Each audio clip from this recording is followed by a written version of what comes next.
Okay. Let's go! Hello po mga kautol. Yes sir. At ito na nga, kasama ko si Tol Danilo. Matagal na namin ito pinaplano na magkaroon kami ng pang estilo podcast. Usap-usap lang about everything na pag-uusapan, ad-lib. Kagaya nung mga nakaraang video na mayroon tayo. Ngayon, pag-usapan natin kung paano nakapunta si Tol Danilo dito sa Spain. Tol, hi ka muna sa ating mga kautol. Hello Sir. mga utol. Yan. Paano ka nakarating dito sa Spain at anong taon? Nakarating ako dito 2012 eh. Umalis ako dun sa Pilipinas ay November 12, Ano yun? Elementary ka pala nun? second year high school. High school ka na rin pala nun? Second year high school ko na. Hindi ko na natapos yung second year high school ko na eh. Tapos ako yung nagpunta din eh. Pangasinan na yan, Pangasinan na. Pangasinan. Ay hindi! Pangasinan ba ako nag-umalis? Pangasinan. Hindi! Nasa Bulacan ako nun. Bulacan yun, ano? Dun sa stepfather ko dati, yung sumundo sa akin. Doon kami Bale, stepmother mo yung dala sa'yo dito. nakasabay kong pumunta dito. Nakasabay mong pumunta dito. Pero ang kumuha sa akin dito, yung talagang pumunta sa akin. Sa talayani mo. Oo. Yung Ilan taon ka na nun? ang edad ko yata nun, 15 yata, katapos parang Ang bata ka pa rin pala nun, no? Oo. Tapos nung nakita ka namin sa Marbella, ilang buwan ka na nun dito? Taon ka na rin nun? Para mag-iisang taon na ako nun. Kasi nakakita namin siya sa Marbella, sakto yun na yung Sa tropa. basketball Oo, tayo yung tropa, nagkakilala yung sa tropa, Pagbukas. nagkayayaan na maglaro kami sa Marbella nun. Tapos, parang nakaagaw at siya sa amin kasi, oh, galing to, batang-bata pa lang. Since noon, nakasama na namin siya na, di kasama ka sa amin. Tapos yung araw din na yun, o baka ilang araw din yun, Oo. hindi na siya umuwi ng bahay. Dito kami nakatira lang sa Mene, Constitution eh. Nalala ko nun, batang-bata pa siya. Batang-bata pa talaga kami nun, legit na batang-bata pa.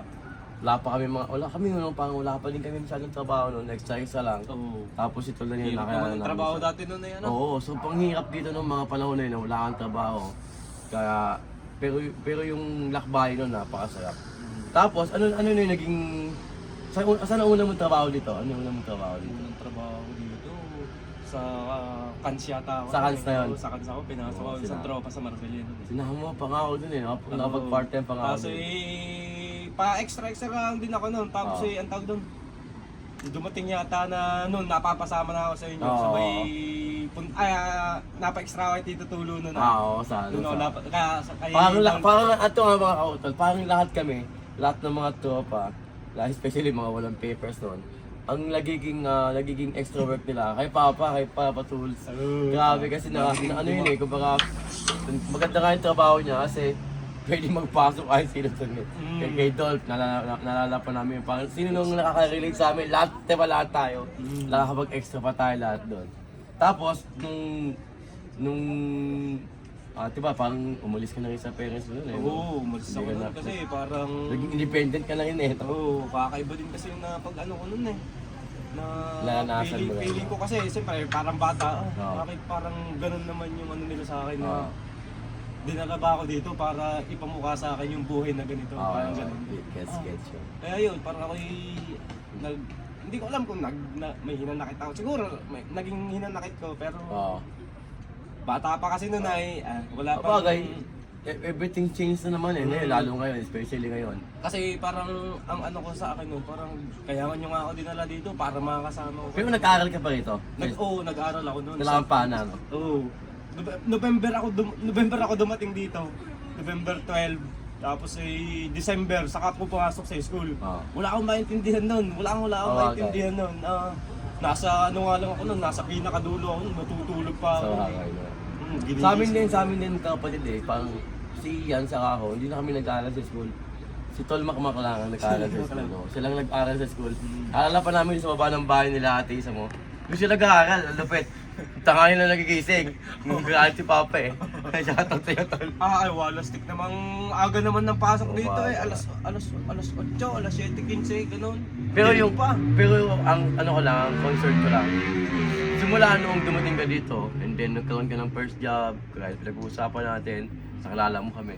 Ano na yung naging change, naging change sa'yo? Ano yung naging pagbabago nung ano yung like stepping stone mo para nakarating ka na kung ano ka meron. Kung ano meron ka ngayon. Wala akong inisip nun. Hindi ko lahat inisip nung dati, nung bagong dating ako dito, hindi ko inisip na magkakaganto yung buhay ko dito. Kasi syempre, kahit sabihin na natin na parang ang layo mo na dun sa dating meron ka. Kung sa titik. Ulong-una ako, kahit nakilala ka namin, kahit sa court, kung ano yun eh. Kung ano yung naging Danilo ngayon.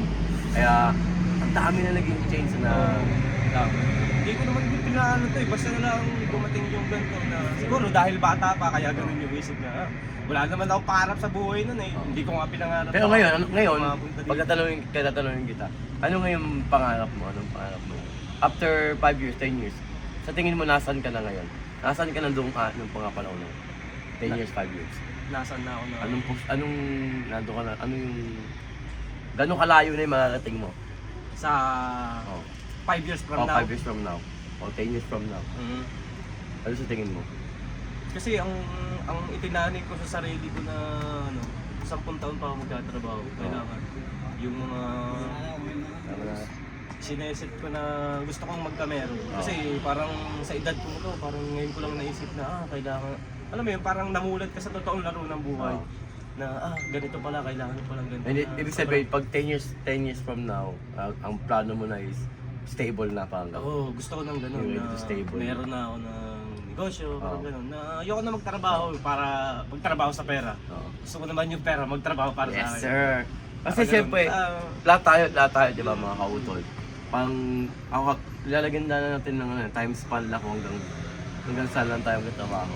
At siyempre, bukod doon, paano mo na-i-enjoy yung buhay mo? Kasi dito sa Spain, hindi lang, ewan ko kung hindi lang sa Spain, sa maraming bansa, maraming mga tao na tumagal na like 30, 50 years, pero yung same lifestyle nila, same pa rin, no, dumating sila eh, parang, dahil nga siyempre meron silang, ewan ko, hindi ko lang, baka meron silang mga, kasama doon yung vision na tinatawag, pero alam nyo, kaya itong this generation na dumating, parang nag-enlighten din to para magsimikap tayo, especially, talagang nagpa-eye-opener sa atin ito, yung nangyari pandemic. Yung pandemic, diba, maraming mga pangarap na nabuo, maraming mga negosyo na buksan, small business, kung ano man yung mga naging pangarap noon. Kaya naging eye-opener talaga yun. Kaya, siyempre isip natin kung paano pag dumating ulit ang panahon na magkaroon ulit ng gano'n. Ganun ulit. Dumating ulit na mag-lockdown ulit. Oo. Paano na? Hanggang sa naaabutin nyo pa.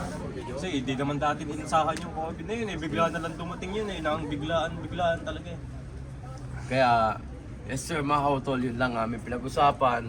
At hope na, syempre, magkaroon sa atin tayo ng lesson sa lahat na hindi habang buhay bata tayo, hindi habang buhay na malakas tayo, hindi habang buhay kung ano yung meron tayo, mananatiling meron tayo. Hanggat hindi mo pa ngalagaan, especially yung katawan mo, hindi magiging mas maayos yan. Kaya magsimikap tayo para mas yung 10 years na yon, maaaring makuha mo yun ng 5 years o less than 5 years. Dahil nga sa pagpupursigit, pagsusumikap. Kaya mga kautol, yun lang. Thank you, Tol Danilo. Yes, sir. Yes, sir. Thank you.